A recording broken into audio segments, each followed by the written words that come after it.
OK, donc au numéro 2 de la séquence, ce que vous cherchez dans le fond, c'est la hauteur du triangle rectangle, puis on vous donne le périmètre.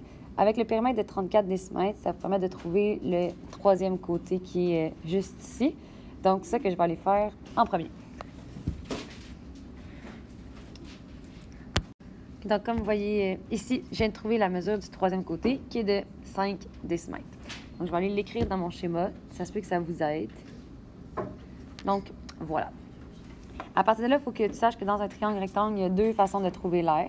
Tu peux prendre le 14 comme base avec le 5 comme hauteur ou le 5 comme base avec le 14 comme hauteur. Ou ce que tu peux aussi faire, c'est prendre le 15 comme base et le x comme hauteur. Donc, ce que je vais aller faire, c'est que je vais aller trouver l'aire avec la première façon, avec le 14 et le 5. Puis après ça, je vais utiliser l'aire pour trouver la valeur qui est manquante. Donc, ma deuxième étape, ça va être d'aller trouver l'aire.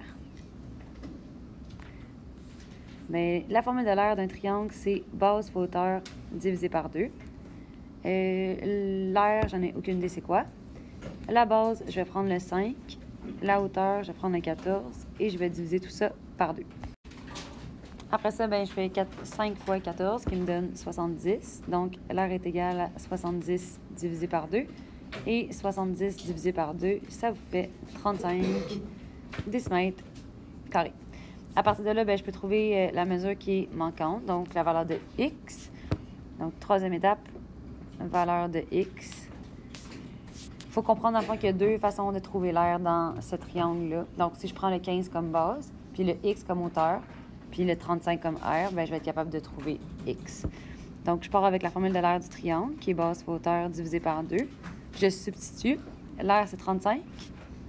La base, c'est 15. La hauteur, je vais écrire x, parce que c'est ça qu'on nous donne, et je divise par 2. Donc, ça me fait 70 est égal à 15x. Ce que j'ai fait, dans le fond, c'est un fois 2 des deux côtés. Puis, 70 divisé par 15, ça me donne 4,6 périodiques.